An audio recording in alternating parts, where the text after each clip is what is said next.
For we are to God the fragrance of Christ. 2 Corinthians 2 verse 15. Hello everybody and welcome to my channel. My name is Tope.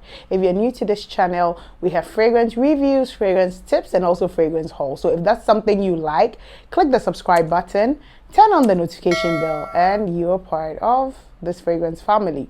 So today in the video, I wanted to do a comparison video between Coco Mademoiselle and then Amarf's Club de Nuit, because there's been a lot of buzz saying that they're very similar in scent. So if you want to know my thoughts about these two fragrances, how similar they are or how unsimilar they are, without much ado, let's get into the video. All right, welcome back. So as always, I have my handy dandy notebook here where I'm going to read the notes from. So I'm going to start by saying that on this hand here, I have the dry down here. Yeah, I have the dry down of Chanel's Coco Mademoiselle, and here I have the dry down of Amarf's Club de Nuit woman. So I'm going to start with Chanel, the OG. So this is how it looks like, Coco Mademoiselle. I have gone through this a bit. So this is how it looks like. And for notes, it has top notes of orange, mandarin, orange. It has orange blossom and bergamot. In the heart notes, it has mimosa, Turkish rose, jasmine, and ylang ylang. In the base note, it has tonka bean. It has opnaxa, vetiver, and then it has white musk. That's what this one has. So let's go on to the, just to smell the top of it.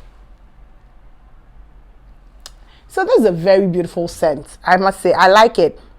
At the top, it's very citrusy, it's very bright.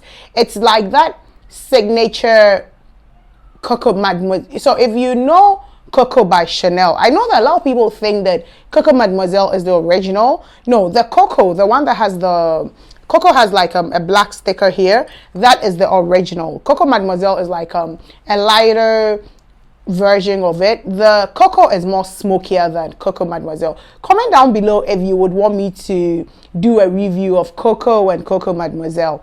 So this one is very light. This is easier to wear. I know the Coco came out, I think, in 1985, thereabout, I think. So it's heavier. It has that 80s vibe, smoky, kind of dated. But this is not. It's nice. It's fruity. It's sparkling. It has the, you know, raisin, the tonka bean, and the musk is not too much. On my skin, I don't smell too much the musk. I smell more like a citrus, beautiful, very much more citrus than floral at the top. And then at the dry down, it dries down to this very beautiful, very slightly earthy. The tonka bean gives it like a nice balsamic feel, but it's not too heavy. It's very light. It's one that you can wear all year round, so it doesn't have specific times when you can wear this one.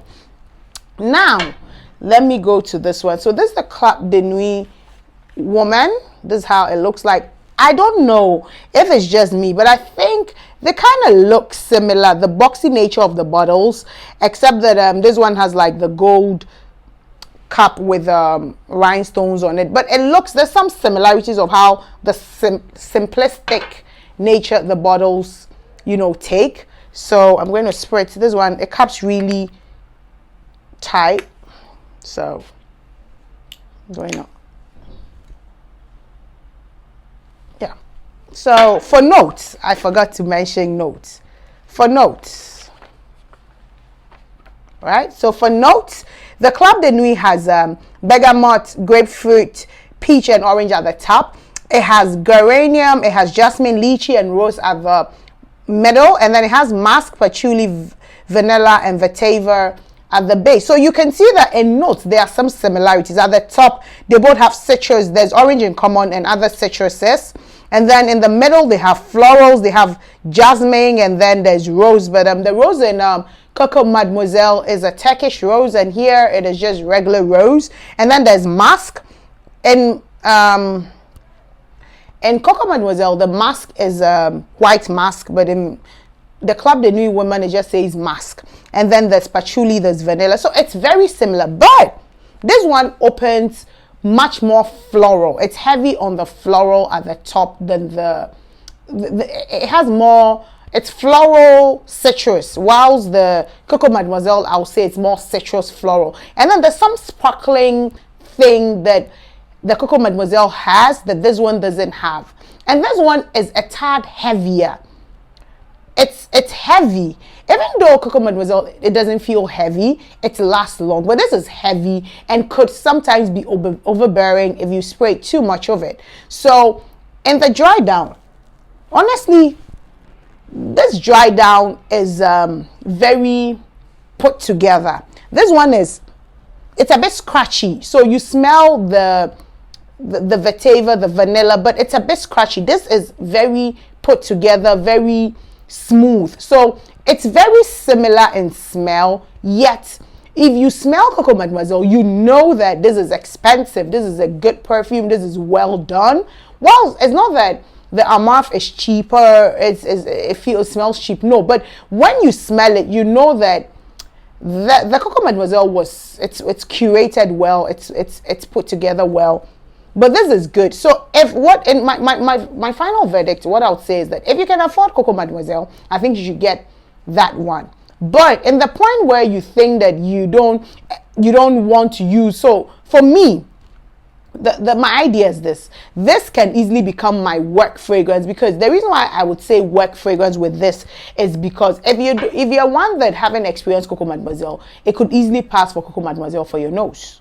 Right? And then work fragrance is one that you're using 5 days a week, 6 days a week, depending on where you work. So you don't want the price point. This one in Nigeria, Naira was, I think, 16,500 Naira from Essenza, Nigeria.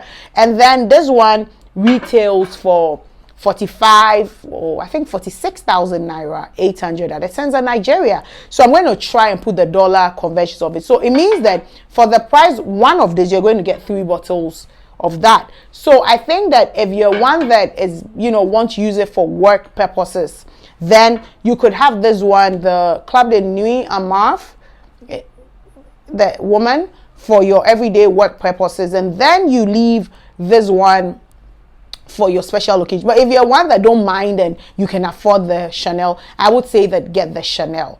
But in terms of, it may not, if you put them aside without putting them side by side, they smell very similar. But when you put them side by side, you're able to pick up some nuances in the fact that the Coco Mademoiselle looks very well curated. It smells better. It smells much put together. This one is a bit scratchy, it doesn't come off as super good quality, but you can pull it off anyways.